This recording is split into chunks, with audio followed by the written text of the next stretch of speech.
그래서 3장 1절에는요, 이렇게 시작하고 있습니다. 함께 하늘의 부르심을 받은 거룩한 형제들아, 우리가 믿는 도리의 사도이시며 대제사장이신 예수를 깊이 생각해봐라 라고 이야기하면서요, 다시 한번 예수님에 대해서 그 독자들의 주의를, 그들이 집중해야 될 것이 무엇인지에 대해서 주의를 환기시키면서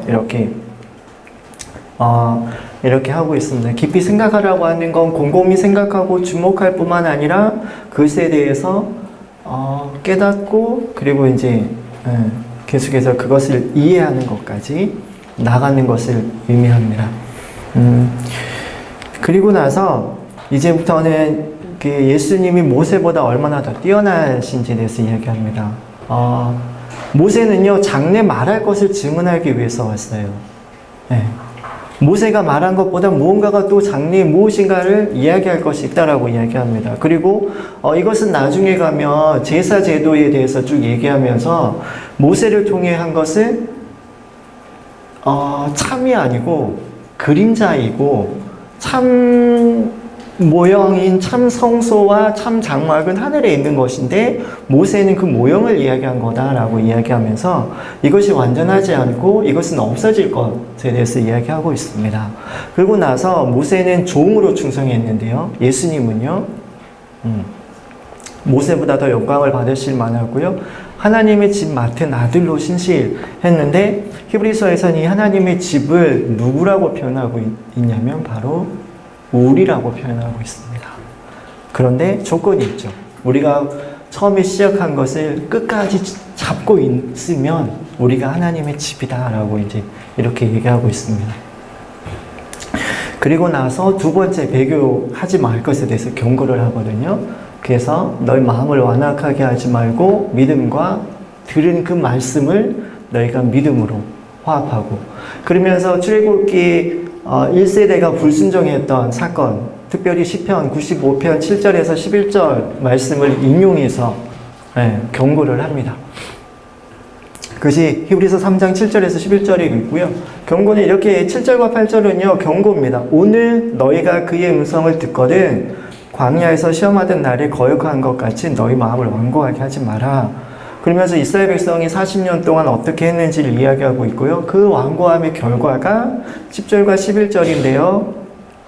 하나님의 길을 알지 못했고요. 그래서 하나님께서 맹세하신 게 뭐냐면 내 안식에 들어오지 못하게 될 것이다 라고 이야기를 했습니다. 그래서 그 결과가 뭐였죠? 이들은 안식을 얻을 수 있는 약속의 땅인 가나안에 들어가지 못하게 되었습니다. 그래서 민수기 13장과 14장에 있는 그 사건을 모티브로 해서 이렇게 시편 95편을 이야기하고 있고요. 그래서 저자가 3장 7절에서 19절까지 계속해서 그들이 마음을 완곡해 하지 말고 지금 확신한 것을 끝까지 잡으라고 이렇게 격려를 하고 있습니다. 그런데 여기서 보면 시편을 인용하고 있는 구절뿐만 아니라 경고할 때에도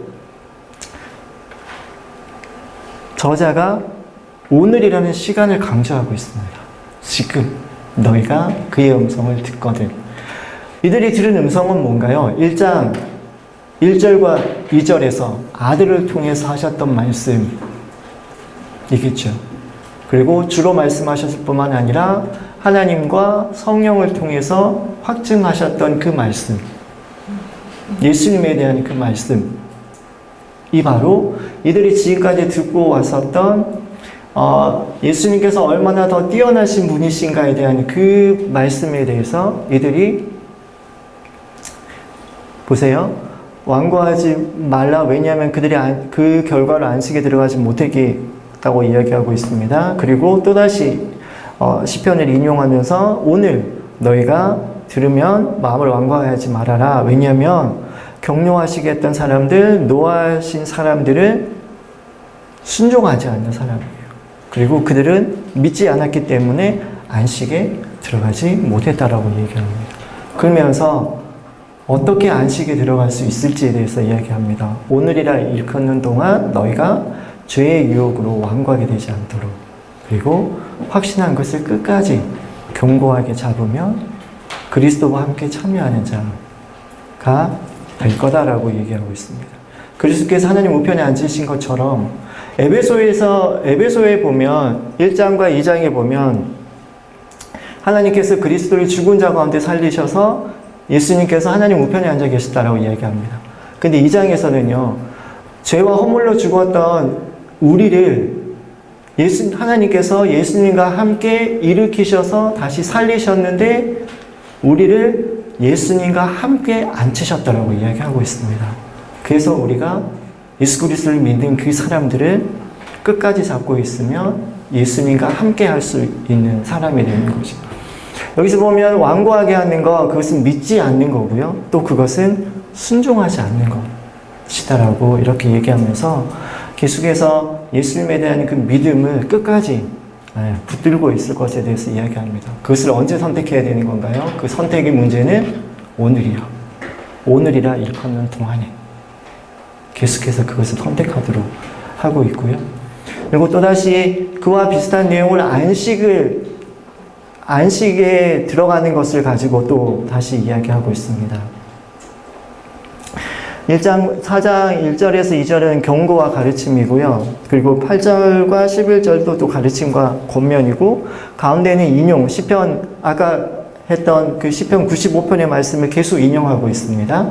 그래서 그 인용하는 말의 핵심은 뭐냐면, 믿음과 결부시키지 않으면 안식에 들어갈 수 없지만, 그래서 너희가 마음을 완고하게 하지 말고, 그리고 보세요. 우리에게는 거기에 들어갈 자들, 우리가 아직 그 안식에 아직 안식에 들어갈 사람들이 남아있는데, 복음을 전함을 먼저 받은 사람들은, 그 하나님의 그 말씀을 미리 들었던 사람들, 그 모세를 통해서 들었던 사람들을 의미합니다. 그래서 그들은, 보세요. 순종하지 않음으로 들어가지 못했고, 그래서 계속해서 마음을 완고하게 하지 말라라고 이야기를 하고 있습니다. 왜냐하면 하나님께서 주시는 그 안식이 아직 그들에게 남아있고 아직 그 안식이 이루어지지 않기 때문에, 그리고 그 안식을 얻기 위해서는 끝까지 순종하는 것이 필요하다라고 계속해서 권면하고 있는 것을 볼 수가 있습니다. 그래서 그렇다면 이 안식과 믿음과 어떤 관계가 있을까요? 보세요. 우리나 그들 조상들이나 똑같이 복음 전함을 받은 사람들이에요. 조상들은 먼저 복음 전함을 받았다라고 이야기하고 있습니다. 이것은 안식에 대한 약속이었잖아요. 그 여호수아를 통해서 가나안 땅에 들어가겠다고 했던 그 안식의 땅에 대한 약속이고, 우리는 예수 그리스도를 통해서 그 안식에 대한 구원에 대한 복음을 전함받은 사람들입니다.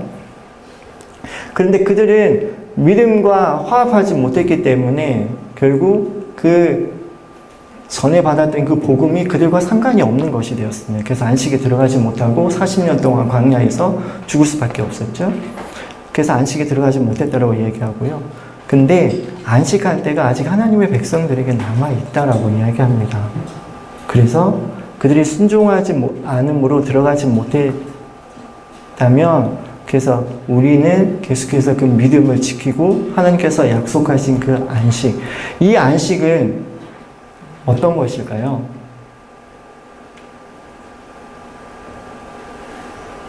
예수님께서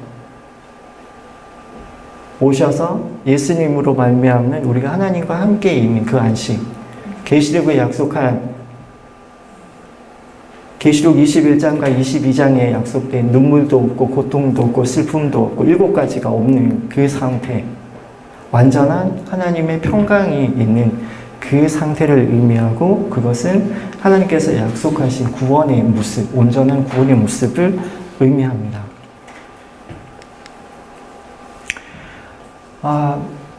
그리고 나서요, 히브리서 4장 12절과 13절 저희가 잘 아는 말씀으로 경고하고 있습니다. 저희가 이 말씀 다시 한번 읽어볼까요? 히브리서 4장 12절과 13절입니다. 저희가 한번 말씀을 한번 읽어볼게요. 시작. 하나님의 말씀은 살아있고 활력이 있어 좌우의 날선 어떤 것보다도 예리하여 혼과 일과 맹목과 것을 주고 저희가 마음의 생각과 뜻을 판단하니 지으신 것이 하나도 그 앞에 나타나지 않으니없고 우리의 결사를 받으실 위에는 아무의 마음의 일로서 같은 것을 일어나느니라. 네. 이 말씀 잘하는 말씀이잖아요. 근데 이 말씀은요, 이 앞에 했던 그 두 가지 경고의 말씀과 연결되어 있습니다. 하나님의 말씀을 듣고 마음을 완악하게 하고 불순종하고 믿음으로 화합하지 않았을 때는 그 말씀에 의해서 어떻게 됐나요? 진도를 받았거든요. 안식에 들어갈 수가 없었어요. 그런데 하나님의 말씀을 받고 그 말씀에 반응한 사람들은요, 그 말씀대로 어떻게 돼요? 안식에 들어가게 됩니다. 그 기준은 뭐냐면 그들이 전해드린 그 말씀이에요. 복음이에요. 복음에 어떻게 반응하는가, 복음의 능력이 내 마음 안에 내가 그 말씀과 그 복음에 대해서 어떻게 반응하는지에 대해서 살핀다고 얘기하고 있는 겁니다.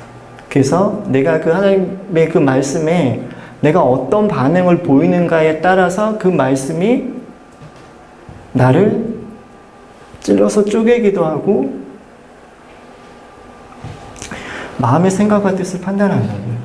내가 하나님의 말씀에 대해서 어떤 태도를 가지고 있는지, 내 마음이 완고함을 가지고 있는지, 아니면 내가 그 말씀을 믿음으로 화합하고 있는지, 그것이 무엇이 결정한다고요? 말씀이요. 내가 들은 말씀이요. 보세요. 마음의 생각과 뜻을 판단할 뿐만 아니라 그 앞에 벌거벗은 것까지 내 마음에 있는 모든 것들, 그 말씀에 대한 그 반응이나 그 태도와 그 동기가 다 벌거벗은 것처럼 드러난다라고 이야기를 하고 있습니다. 그래서 이것은 다시 한번 앞에 있었던 너희가 오늘이라고 일컫는 동안에 너희가 하나님의 음성을 듣거든 너희 마음을 완고하게 하지 말아라 라고 하는 그 경고를 다시 한번 그 권면을 확인해주고, 그러면 어떻게 하라는 걸까요? 내가 그 말씀을 마음을 완고하게 하지 말고 내가 그 복음을 받아들이도록 이렇게 공고하고 있는 것을 볼 수가 있습니다. 그런데 은혜가 있습니다. 그 은혜가 뭐냐면요, 우리에게 있는 대제사장이신 예수님이요, 바로 이런 분이시라는 거예요. 우리 연약함을 동정하시는 분이시고요, 모든 일에 우리와 똑같이 시험을 받으시지만 죄가 없으세요. 그렇기 때문에 우리가 그분 앞에 때를 따라서 돕는 은혜가 필요할 때마다 은혜의 보좌 앞에 나아갈 수가 있습니다. 그러면 거기에서 우리가 어떻게 될까요? 다시 그분의 은혜로 말미암아 다시 새롭게 되는 일들이 있는 거겠죠. 근데 그분은 아까 계속해서 말씀하시는 것처럼 그분은 우리가 당하는 그 온독자들이 당하는 그 모든 고난을 똑같이 당하셨다라고 이야기하고 있습니다. 똑같이 시험을 받으셨지만 그분은 죄가 없으셨기 때문에 그분은 능히 우리를 도우실 수가 있는 분이라고 얘기를 합니다. 하지만 그래서 우리가 해야 할 일은 뭐냐면 우리가 믿는 도리, 우리가 믿는 도리의 사도이신 그 예수님을 생각하고 또 계속해서 우리가 이들이 가지고 있었던 그 예수님에 대한 그 믿음을 계속해서 가질 것에 대해서 이렇게 권면하고 있습니다. 여러분, 만약에 아까 하나님의 말씀이 우리 가운데 이렇게 칼이 돼서, 검이 돼서 우리 가운데 딱 섰을 때, 저희가 하나님의 말씀 앞에 섰을 때에 그 말씀이 우리의 생각이나 우리의 태도나 혼과 관절과 골수까지 찔러 쪼개서 우리를 낱낱이 그 말씀 앞에 이렇게 벌거벗긴 채로 우리 가운데 어둠을 드러내는 것이 그것이 우리에게 얼마나 큰 은혜일까요? 내 마음이 얼마나 완고한지, 내 마음이 얼마나 하나님 앞에서 그 말씀에 대해서 내가 굳어져 있는지, 그리고 내 마음 가운데 아직 얼마나, 아까 용원 간사님이 예배 인도하실 때, 그리고 예배 때도 계속 고백했던 내 마음에 있는 그것이 주님의 말씀 앞에서 이렇게 드러났을 때, 에베소서에서는 이렇게 얘기하고 있거든요. 우리 가운데 그 어둠이 있지만 그것이 드러날 때마다 그것이 빛이 된다라고 얘기하고 있습니다. 그리고 그것이 은혜이고, 또 그렇게 드러날 때마다 우리가 하나님 앞에 예수님 앞에 나아가서 은혜를 구하고, 또 우리의 죄와 우리의 연약함을 인정하며, 요한일서 1장 9절에 있는 것처럼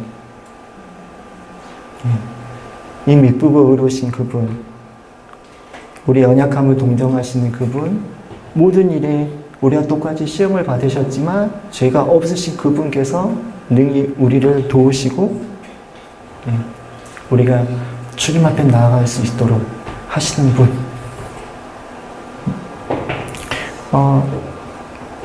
여러분, 여기 보면 은혜의 보좌 앞에 담대히 나아간다고 되어 있잖아요. 구약에는요, 여러분, 이 은혜의 보좌 앞에 담대히 나아갈 수 있었을까요? 없었을까요? 절대로 없었습니다. 대속제일에 대제사장이 향을 피워서 이렇게 들어가고, 그 다음에 나와서 피를 담아서 여기다가 쏟잖아요. 들어갔다가 못 나올 수도 있습니다. 그런데 예수님을 통해서 우리 가운데 말씀하고 계신 것은 뭐냐면, 언제든지 그곳에 담대하게 우리가 나아갈 수 있다고 이렇게 말씀하고 계신 것을 볼 수가 있습니다. 그리고 원래 대제사장은요, 사람 가운데 택함받고요, 하나님께 속한 일을 위해서 예물과 속죄하는 제사를 드리는 사람이었고, 그리고 연약했어요. 그래서 뭐냐면, 연약해서 그 무식하고 미혹된 사람을 용납할 수가 있긴 했지만, 백성을 위해서도 속죄를 드려야 됐고, 또 자신을 위한 속죄제도 필요했습니다. 그리고 아론과 같이 하나님의 부르심 받은 사람이에요. 근데 예수님은요, 이것은 아론 계열에 속한 대제사장이에요. 보세요, 사람 가운데서 취했습니다. 그런데 예수님은요, 하나님의 아들 있습니다. 그리고 아론 계열의 대제사장은 택함을 받은 자인 것처럼 예수님도요, 말씀하신 일의 뜻을 쫓아서 택함을 받은 사람입니다. 그리고 차이점은 대제사장은 자기를 위해서 속죄를 드려야 했지만 이것이 마땅했어요. 왜냐하면 연약하고 죄가 있는 사람이었기 때문에. 근데 예수님은 시험을 받으시지만 죄가 없으신 분이십니다. 그래서 자신을 위한 속죄도 필요하지 않으시고, 다만 한 번에 들어가셔서 백성을 위한 그 모든 속죄를 완전하게 한 번의 제사로 끝내실 수가 있는 분이 바로 예수님이셨습니다. 그런데 그 예수님께서요, 하신 일이 있습니다. 그분이 육체에 계셨을 때 통곡과 눈물로 간구와 소원을 올려드렸어요. 그리고 그분은 아들이셨지만 고난으로 순종을 배우셨어요. 그래서 온전하게 되셨습니다. 그리고 그 고난을 통해서 순종하는 모든 자에게 영원한 구원의 근원이 되셨고요. 하나님께 영원히 멜기세덱의 반차를 따른 제사장이라 칭하심을 받으셨습니다. 저희가 1장 2절에서 1장에서 봤을 때 예수님께서 하나님의 아들이신데 그 아들은 하나님과 똑같다라고 제가 그 하나님의 성품, 하나님의 능력의 7가지를 이렇게 살펴봤잖아요. 근데 그 예수님이 사람과 같이 되시기 위해서, 또 사람을 위해서 성육신을 하셨는데 낮아지셨는데, 그 낮아지셨을 때에 심한 통곡과 눈물로, 그리고 간구로 소원을 올리셨습니다. 그리고 그분이 아들이시지만 고난으로 순종함을 배우셨다고 되어 있어요. 그런데 그 예수님이 상속자이신 것처럼 예수님을 믿는 사람들도 상속자라고 이렇게 했고, 그리고 천사가 그 구원을 받을 상속자들을 이게 섬기는 영이라고 했잖아요. 그것처럼 지금 원독자들도 예수님과 똑같은 고난 가운데 있습니다. 근데 히브리서에서는 그 고난이 아들이기 때문에 있는 12장에서는 고난이라고 얘기하고요. 그리고 그 고난으로 예수님은 순종을 배우셨고 온전하게 되셨다라고 얘기합니다. 지금 원독자들에게 이것이 얼마나 큰 위로가 되었을까요? 하나님이셨는데 아들로 고난을 받으셨어요. 그리고 그 고난으로 온전하게 되셨어요. 지금 원독자들도 하나님, 예수님을 믿는 그 믿음으로 하나님의 백성이 되고 하나님의 자녀가 되었어요. 요한복음 1장 12절에 있는 약속, 예수님께서 하셨던 그 약속처럼. 그런데 그들에게 여전히 고난이 있어요. 근데 그 예수님의 그 고난을 이야기하면서 그분이 아들이셨고 그 아들이신 그 예수님께서 고난을 받으셨는데 그 고난으로 온전하게 되었다라고 이야기를 하고 있습니다. 그리고 지금 그 원독자들도 그 고난 가운데 있는 것, 그것은 바로 예수님처럼 그들도 하나님의 자녀로 온전함을 계속해서 얻고 있는 것을 이야기해주고 있습니다. 그리고 또 두 제사장의 공통점과 차이점이 있습니다. 공통점은 하나님에 의해서 세워지고요. 타인을 위한 속죄제가 필요하고 연약함을 가지고 하나님의 일을 합니다. 근데 차이점은요. 예수님은 죄가 없으십니다. 그리고 스스로 연약한 자가 되셨고요. 아까 말씀드린 것처럼 자신을 위한 속죄제가 필요 없고 영원한 구원의 근원이 되셨습니다. 그래서 예수님을 믿는 사람들, 예수님을 믿음을 통해서 예수님을 믿는 사람들도 예수님께서 하나님께서 약속하신 그 구원과 그 안식에 들어갈 수가 있게 되는 겁니다. 그리고 세 번째, 그 배교에 대한 경고가 있습니다. 이들이 믿음을 가진 지 좀 오래된 것 같습니다. 그런데 여전히 이들은 그리스도의 도의 초보를 버리지 못하고 있습니다. 그리고 이들 가운데는 구원을 얻었지만 다시 옛 그 유대교로 돌아간 사람들도 있었던 것 같고요. 그리고 그들을 향해서 이렇게 얘기합니다. 믿음과 오래 참음으로 약속들을 기업으로 받는 자들을 본받는 자가 되라 라고 얘기하면서 계속해서 그 믿음뿐만 아니라 그 고난 가운데서 계속해서 그 오래 참는 것에 대해서 이야기하고 있습니다. 5장 11절에서 6장 2절을 살펴보면 이 원독자의 상황이 어떤지 지금 이렇게 그 저자가 이렇게 정의를 하고 있습니다. 지금 어린아이와 같은 상황. 분명히 자라서 선생이 될 만큼의 그런 신앙의 연륜이 있는데도 불구하고 이들은 어린아이의 모습에 머물러 있습니다. 그래서 어린아이의 모습은 이렇게 도의 초보에 대해서 가르침이 필요하고요. 젖을 먹고요. 의의 말씀을 경험하지 못했다고 이야기합니다. 그래서 선과 악을 분별하지 못하고 있는 상황을 어린아이 상황이라고 이야기하고 있고요. 그리고 원래 그들이 그 믿음 안에서 자라야 한 그 모습들은 바로 선생이 되어야 될 만한 선생과 그리고 단단한 식문들은 지각을 사용해서 연단을 받아서 선악이 무엇인지에 대해서 분별을 할 수 있는 수준에 있어야 되는데도 불구하고 여전히 이들은 어린아이에 머물러서 다시 도의 초보에 대해서 다시 배워야 될 만큼 머물러 있는 사람들이라고 이야기를 합니다. 그리고 이들 가운데 다시 한번 배교에 대해서 이렇게 경고하고 있는데요. 다시 회개할 수 없는 사람들이 있다라고 이렇게 저자가 이야기하고 있습니다.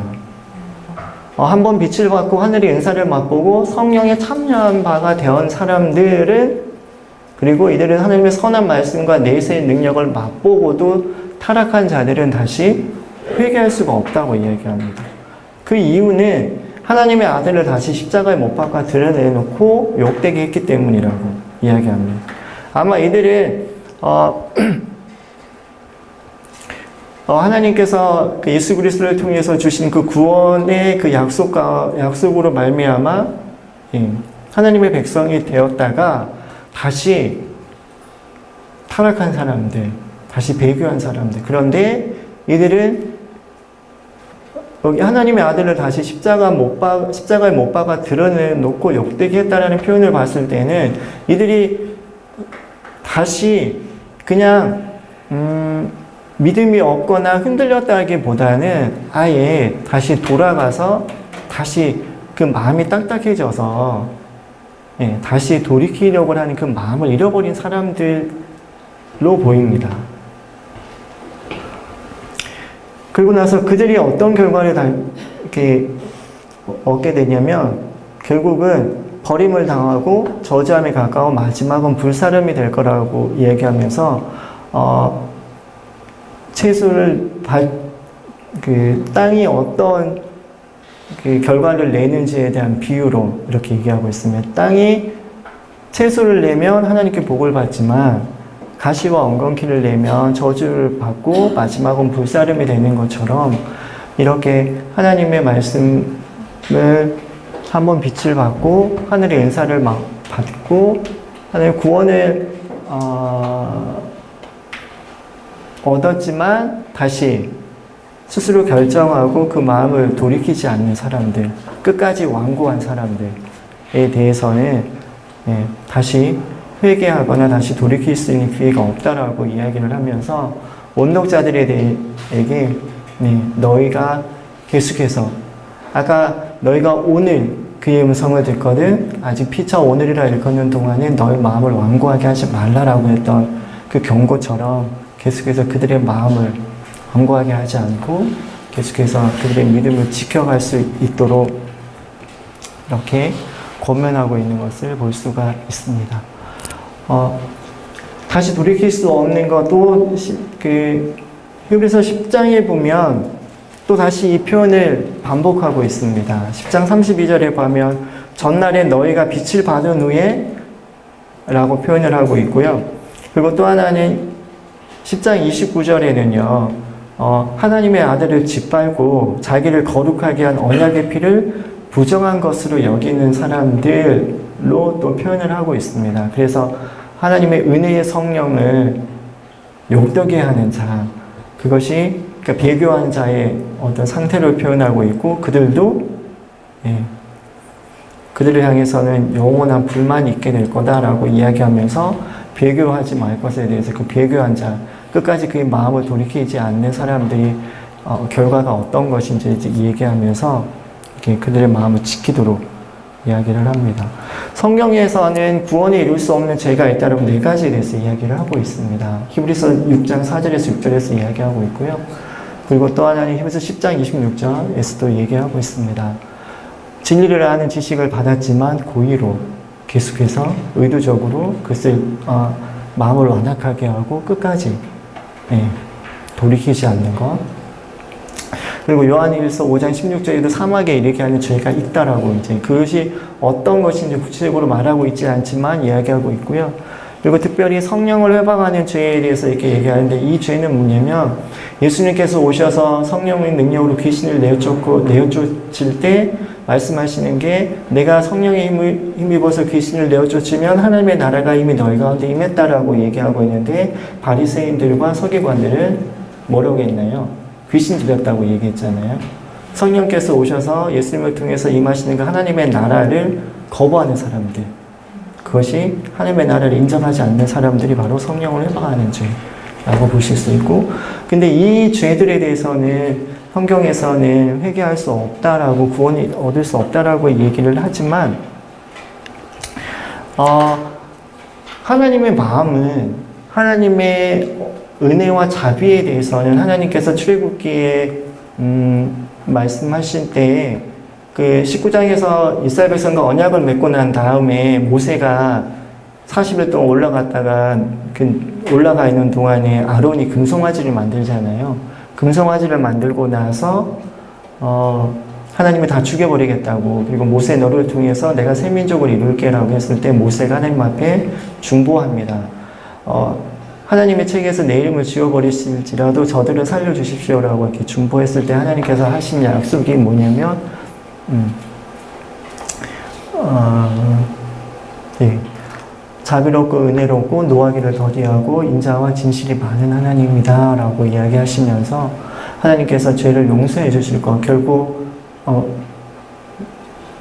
용서해 주실 것에 대해서 이야기하고, 이 하나님의 이 성품은요, 구약 전체의 이스라엘 백성이 멸망할 때까지 계속해서, 예, 이 언약은 하나님께서 기억하시고, 또 백성들을 향해서 시편과 느헤미야, 요나서, 요에서에서 하나님께서 이스라엘 백성들을 향해서 이 성품을 기반으로 해서 그들에게 하나님께로 돌이키도록 요청하고 있고요. 그리고 요한일서 1장 9절에 저희가 잘 아는 것처럼, 예, 하나님께서 우리가 돌이킬 때에 용서해 주시는 분이시지만, 아까 성경에서 히브리서에서 있었던 그 내용들,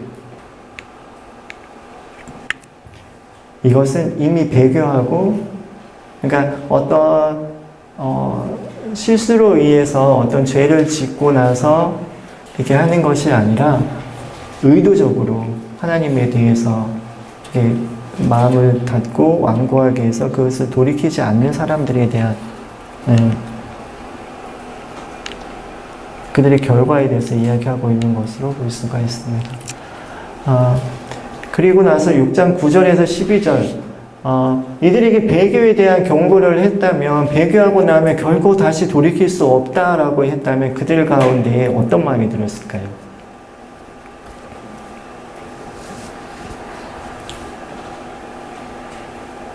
그러니까 그 요원 간사님한테 너 그렇게 하면 다시 회개할 수 없으니까 너 없어라고 얘기하면 그럴 리는 없겠지만, 그런데 이제 사도 바울이 사도 바울이 아니에요. 죄송합니다. 그 저자가 다시 그들에게 이렇게 이야기를 하고 있습니다. 그런데 너희에게는 그것보다 더 큰 게 있어라고 이야기합니다. 더 좋은 게 있어라고. 이미 그들 안에 배교한 상황에 배교한 사람들을 향해서 그들을 다시 돌이킬 수 없고 회개할 수 없다라고 얘기했잖아요. 그러고 나서 그 결과는 어떻게 된다고, 불에 사르게 된다라고 얘기를 하지만, 이 원독자들은요, 너희에게는 그들보다 더 좋은 것이 있다라고 얘기합니다.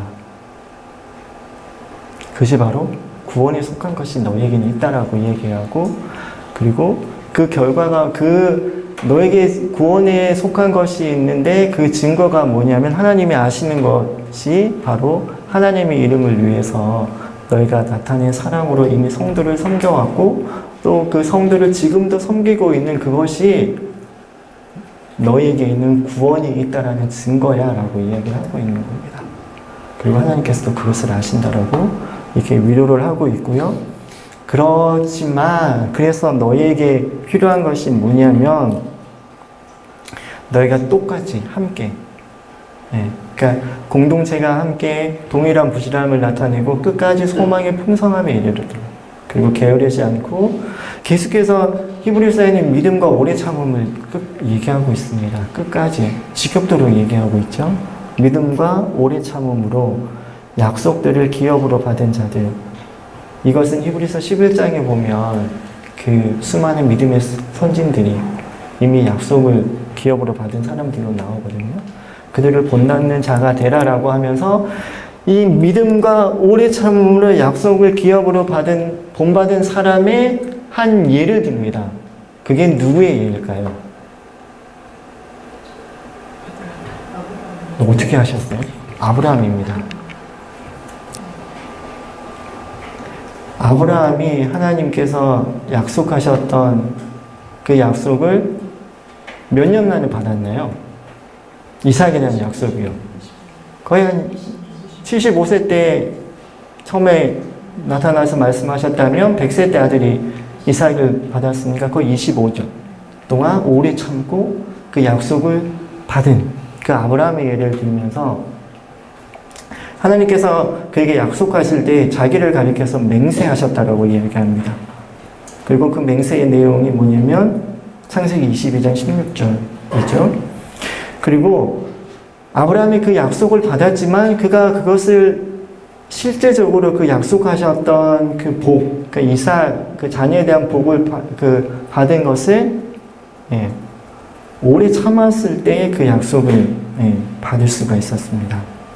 그래서 하나님께서 그 소망의 확실함을요, 두 가지로 약속하셨습니다. 하나는 약속이고요, 하나는 맹세로. 그런데 하나님의 약속과 맹세는 변하지 않습니다. 이것이 소망을 얻으려고 하나님께서 약속하신 그 소망을 얻으려고 피난처를 찾는 이들에게 큰 안위를 받게 하려고 한다고 합니다. 그렇게 하나님께서 약속과 맹세를 하신 이유가요.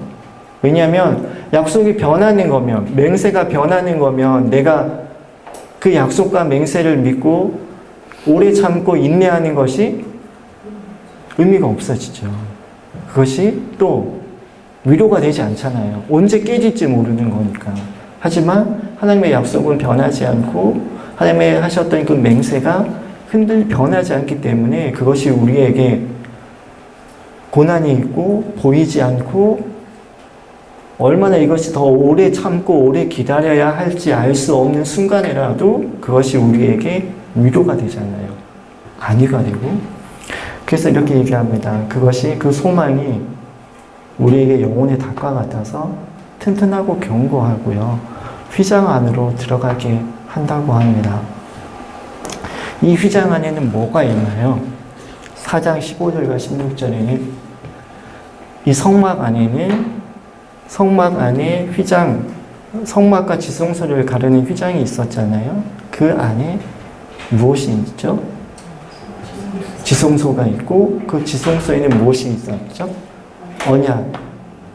언약 그 십계명을 보관한 언약 궤가 있고 그 언약 궤 위에는 그룹이 이렇게 날개로 하고 있고 그 그룹 날개 밑에 사이에는 피를 담는 속죄소, 시은자라고도 불리는 그 속죄소.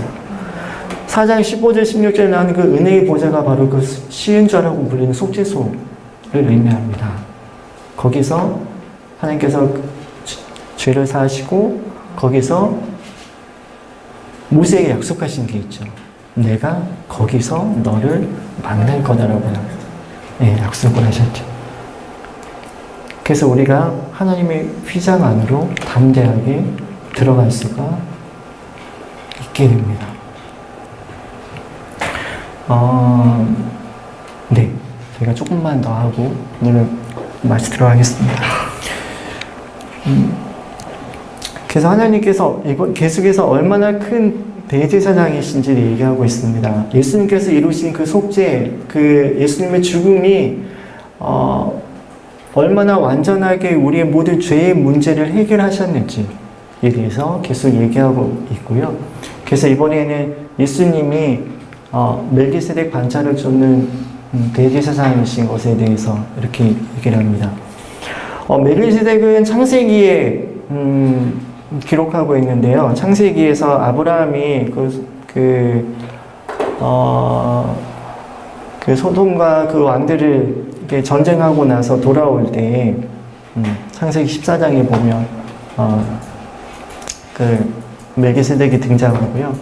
그래서 이 멜기세덱은요, 그 지극히 높은 하나님의 제사장이라고 이렇게 불렸고요. 그리고 이름을 해석하면 의의 왕, 평강의 왕. 그래서 이 멜기세덱은 그 대제사장이신 예수님을 예표하는 인물이기도 합니다. 그래서 예수님과 똑같아요. 아비도 없고요. 네. 어미도 없고 족보도 없고 시작한 날도 생명의 끝이 없다라고 되어 있습니다. 그래서 하나님의 아들을 닮아서 영원토록 이렇게 제사장으로 있을 수 있습니다. 근데 레위 제사장은요, 보면 가장 큰 특징은요, 여기는 죽을 자들입니다. 그래서 영원할까요? 영원하지 않을까요? 영원하지 않아요. 근데 예수님은 멜기세덱의 반차를 쫓은 대제사장이라고 하는데요. 보세요. 산다고 증거를 얻은 자이기 때문에 이 제사장의 반차를 쫓은 제사장은 영원할 수가 있습니다.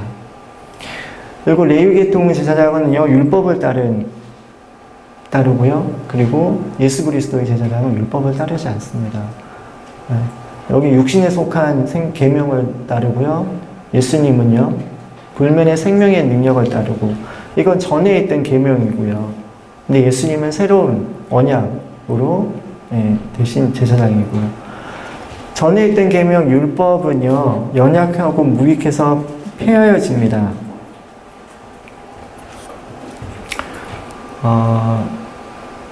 하지만 예수님께서 하신 것도 맹세의 말씀으로 되셨고 또 온전하게 되신 아들이고요. 레위 제사장은 아론의 반차를 따랐고 멜기세덱의 반차를 따랐습니다.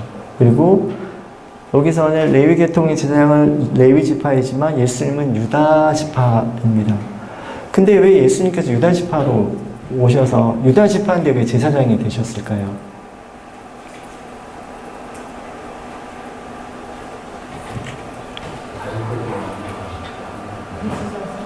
네. 예수님께서 오셔서 하신 일이 뭐냐면 왕과 제사장으로 오시는데 그 왕으로 오시는 그 지파는 유다 지파에서 유다 지파로 오셔서 그분이 왕이실 뿐만 아니라 하나님께서 그분을 제사장으로 역할을 감당하시게 하셨습니다. 그래서 유다 지파에서 이렇게 나셨죠. 그래서 차이점을 계속 이야기하고 있습니다. 죽음을 항상 잊지 못하시지만 예수님은 제사장 직분이 갈리지 않습니다. 그래서 자기를 힘입어서 하나님께 나아가는 자들을 온전히 구원하실 수가 있습니다. 그분은 항상 살아계시기 때문에 그들을 위해서 간구하실 수가 있고요.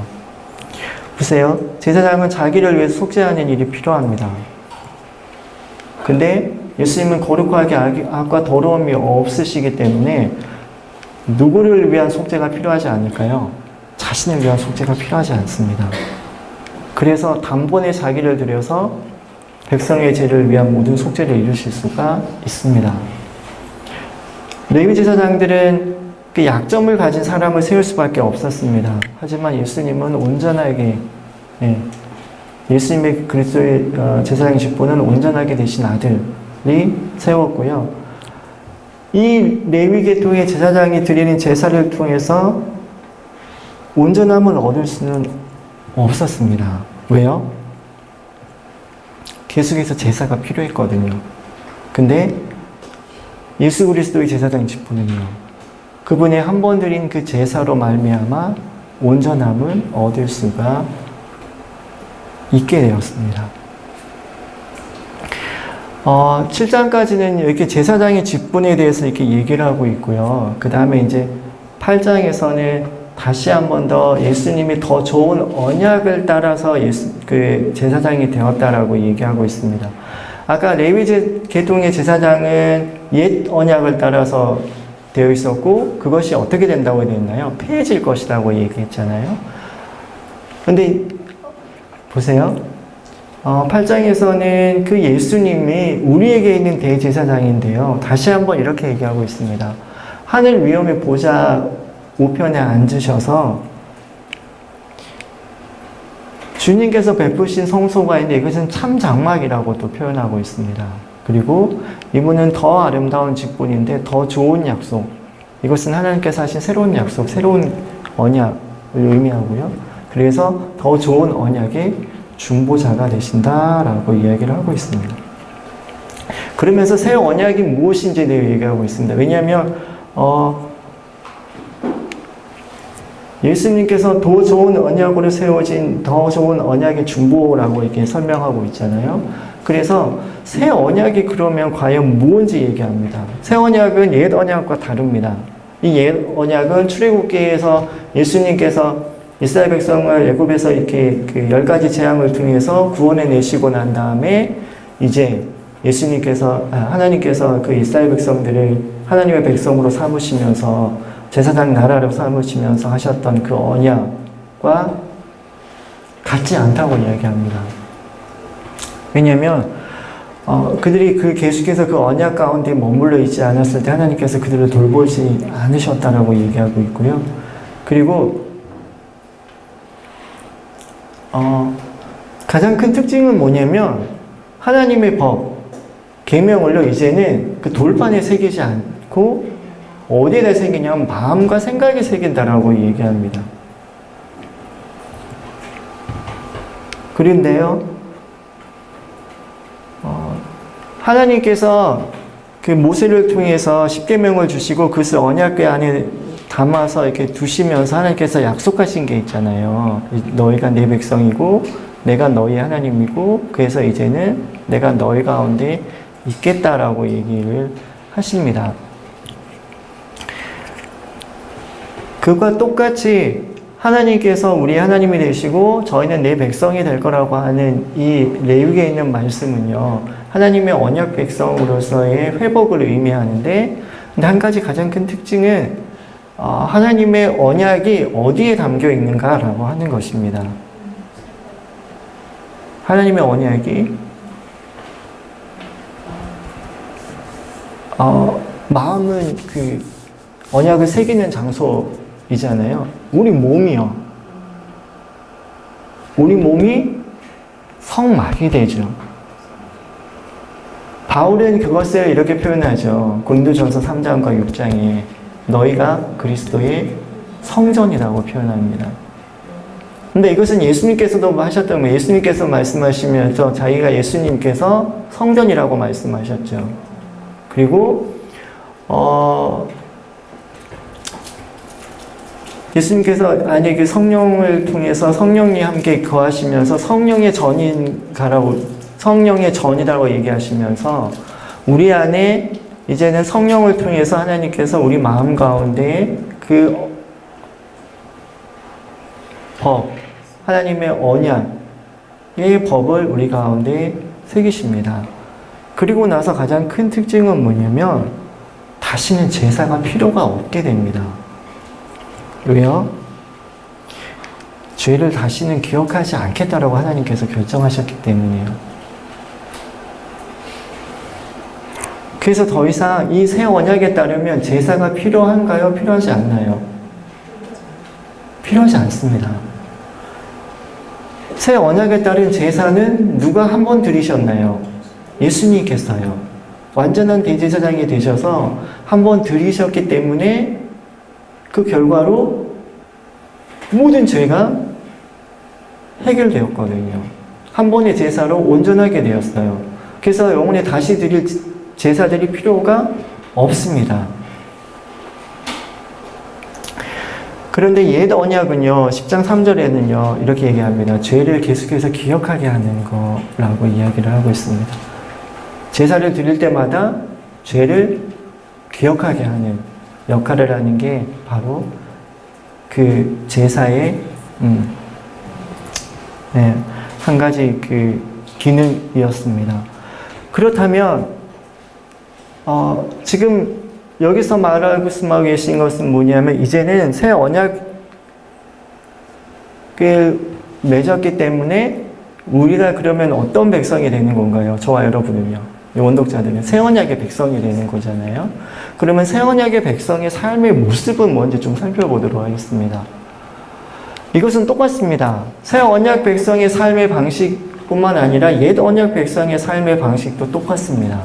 하나님께서 언약을 맺으시고 그들이 어떻게 살라고 하셨냐면 마음의 할례를 행하고 다시는 목을 곧게 하지 말라고 얘기했습니다. 그러면서 마음의 할례를 베푼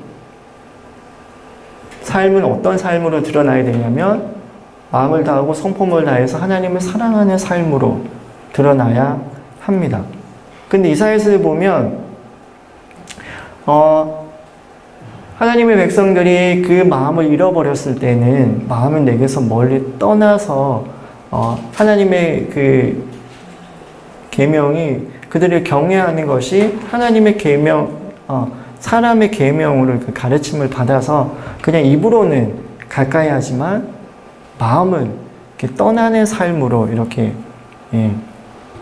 변질된 것을 볼 수가 있고요. 그래서 하나님께서 다시 이렇게 그 이스라엘 백성들이 다시 돌아오도록 요청하실 때 뭐라고 하셨냐면 다시 할례를 하라고 하셨는데 그 할례는 마음의 가죽을 베는 것이다라고 이렇게 얘기합니다. 근데 안타깝게도 이스라엘 백성은 마음의 할례를 받지 못했기 때문에 예, 멸망을 당하게 되고 말죠.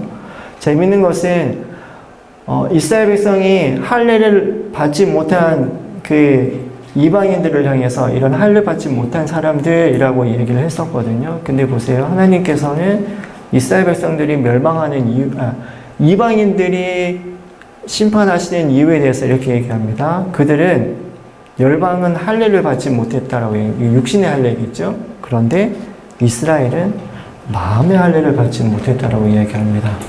그래서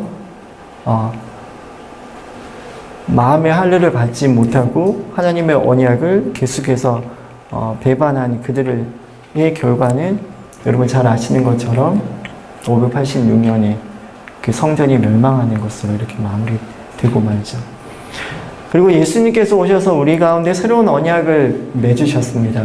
그 성만찬을 통해서 예수님께서 돌아가시기 전에 그때 하나님께서 말씀하신 것이 뭐냐면 그러면 똑같습니다. 그 새로운 하나님의 백성이 된 그 사람들의 그 삶의 모습도 예수님께서 말씀하실 때 첫째 되는 계명이 무엇인지 물었을 때에 마음을 다하고 목숨을 다하고 뜻을 다해서 너희 하나님을 사랑하는 것이다라고 이렇게 말씀을 하셨죠. 이것은 원래는 옛 언약 백성의 삶의 모습이든지 새 언약 백성의 삶의 모습이든지 동일했습니다. 마음의 할례를 받고 하나님의 언약을 지키고 하나님을 사랑하는 것. 근데 이스라엘 백성은 그 옛 언약의 백성들은 그것이 실패했습니다. 그래서 하나님께서 새로운 언약이 필요하다고 결정하셨고 예레미야 31장에서 새로운 언약을 맺겠다라고 하시면서 이제 그 언약을 돌이 아니라 우리의 마음에 새기고 또 우리를 하나님의 성전 삼아서 우리가 그렇게 성전으로 살아가도록 이렇게 하셨습니다.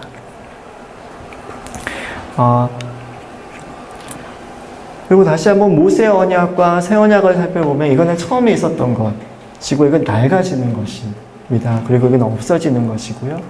그리고 하나님께서 예레미야 31장에서 맺으셨던 그 새 언약은 둘째 것인데 이것은 새 것이고요. 그리고 이것은 더 좋은 것. 이스라엘 백성들은 지금 예수님을 믿는다라고 하는 건 이 언약에 속한 사람들이 된 건가요? 아니면 이 새 언약의 사람들인가요? 예수님을 믿는 사람들이라면 온독자들이에요. 새 언약의 사람들이에요. 그런데 지금 그들 가운데 있는 그 고난, 우리 인해서 이들이 그 유대인으로서 있었던 그 옛 언약으로 다시 돌아가려고 하고 있다고요. 그래서 그런 사람들을 향해서 저자가 옛 언약, 여전히 그 유대인적인 그 제사 제도와 또 유대인적인 율법을 지키고 있는 그 사람들은 옛 언약에 속한 사람들인데 이 옛 언약은 어떻게 되는 거? 폐해지는 거. 하지만 그들이 가지고 있는 그 새 언약이 더 완전하고 그것이 더 좋은 것이다. 그래서 제사 드릴 필요가 없고 예수님께서 한 번의 제사로 완전하게 하셨기 때문에 너희가 그것을 믿고 어떻게 살아가라고요? 하나님의 백성으로, 새 언약의 백성으로 살아가도록 요청을 하고 있습니다. 이것이 옛 언약과 새 언약, 그 출애굽기 19장에서 24장에 있는 옛 언약과 그리고 새 언약, 예레미야 31장 31절에서 34장에 있는 4절에 있는 것을 이렇게 대조한 건데요.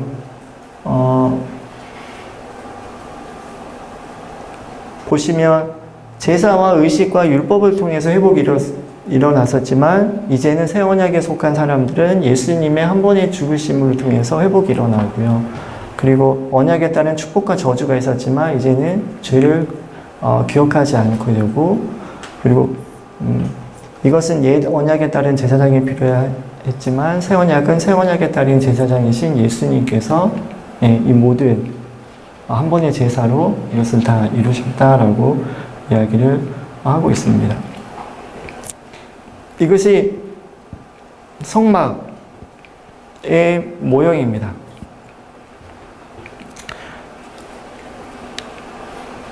이것이 옛 언약에 속한 성막의 모습이죠. 네.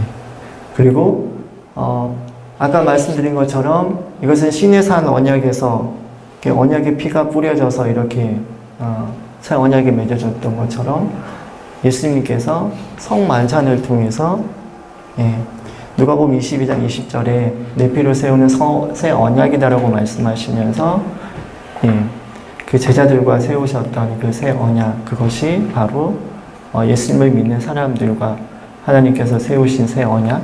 그래서 이 온독자들은 이제 옛 언약에 속한 사람들이 아니라 새 언약에 속한 사람들인 것에 대해서 이야기를 하면서 계속해서 이들이 옛 언약에 속한 그 율법과 그리고 유대교의 그 삶의 모습으로 다시 돌아가지 않고 계속해서 더 좋은 것 가운데 그들이 예수님을 통해서 받은 그것 가운데 흔들리지 않도록 또 그것에서 흘러가지 않도록 계속해서 이렇게 권면하고 있는 것을 볼 수가 있습니다.